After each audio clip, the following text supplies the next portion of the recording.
the script. I wrote the script, so therefore it is like this, the story of the man. Of course, he had an incredible story. But more importantly, I think I latched on to the fact that this is the first film which is going to bring out this, talk about this subject in a mainstream commercial way. Yes, there have been documentaries done about it.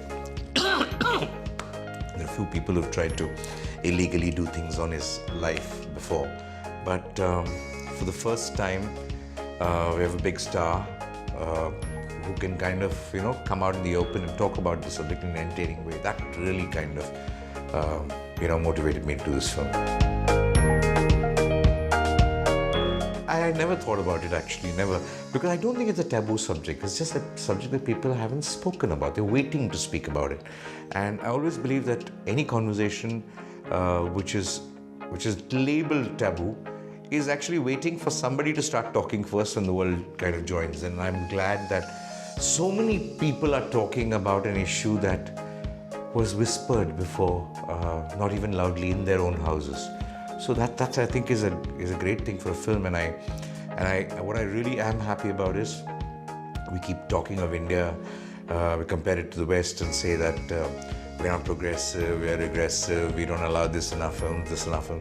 The first time a film from this country, before any other film in the world, is spoken about a subject so openly and so everywhere. And you see even the most so-called, conservative societies like the Middle East and this thing which you always label as, oh no, they won't allow this. They've all welcomed it with open arms. In fact, this film has done phenomenally well in the Middle East.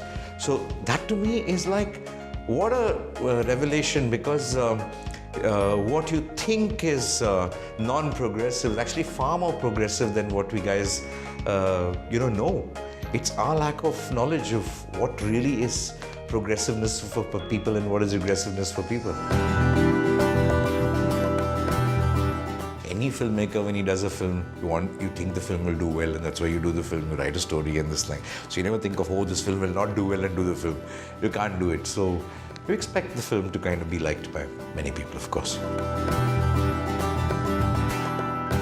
I really think they should, for their own good. I mean, it's not for, because it's a huge box office loss or whatever. It's not about that. It's an important film which must be, shown. And I don't understand why, because if the Middle East is showing it, Iraq is showing it, and all across the Gulf, everywhere it's playing, I want to understand what is so unique about Pakistan.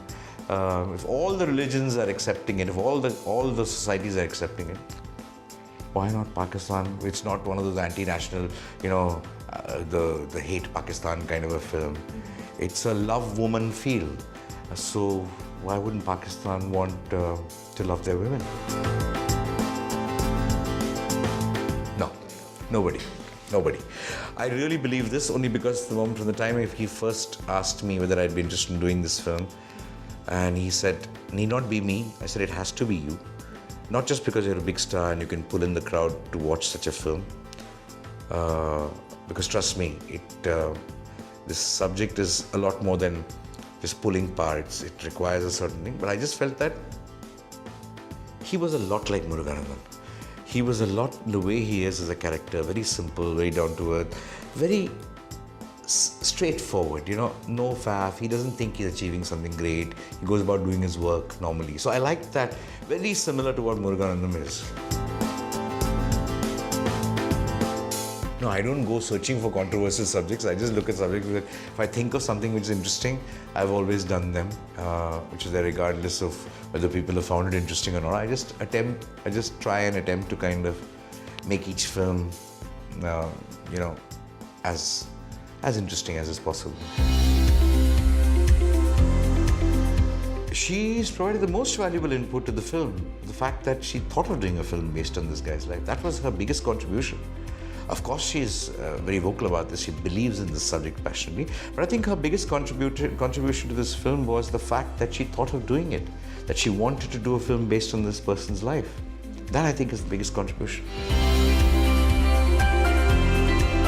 Of course, feedback and how, I remember there was this United Nations Women's Organization screening about 400, 500 women in a theatre in Delhi, and I had to just come for the screening to show face, but I came and just sat in one corner.